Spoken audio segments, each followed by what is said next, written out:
Interesting that there's a lot of debate. We know there's a lot of sovereignty movements out there.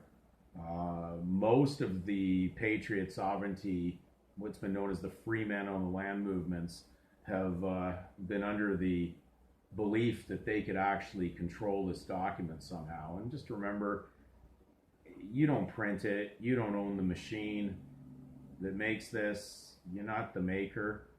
You may have asked for it, and certainly I think the state, as a disciplinary, torturous parent, is going to give it to you every time. You are going to get it, but you have to realize that this is not yours.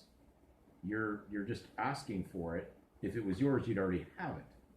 You don't need to ask for something that's already yours.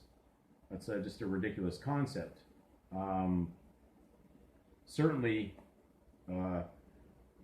I understand where people are confused. I get that part of it because they've been deceived by people who had partial research or incomplete research.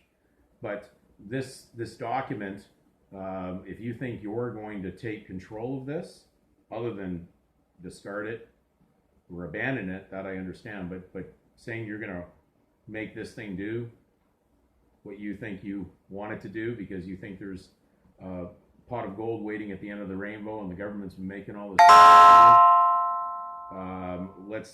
let's like pinch ourselves in reality here for a moment, because if that happened, there'd be no workers if everybody could get a pot of gold at the end of the rainbow with one of these.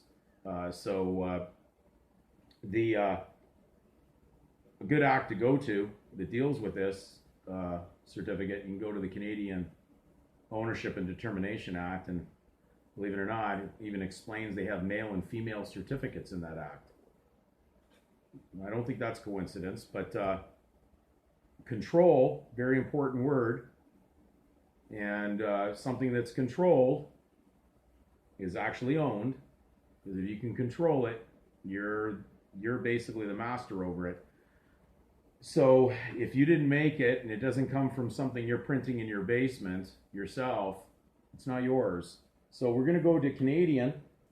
What's a Canadian? Because I know Canada's on this, so we'll just go, it's got to be a Canadian document, and it says Canadian, an entity that is Canadian controlled. So then whoever basically says they're a Canadian is controlled by Canada. So you're not in control.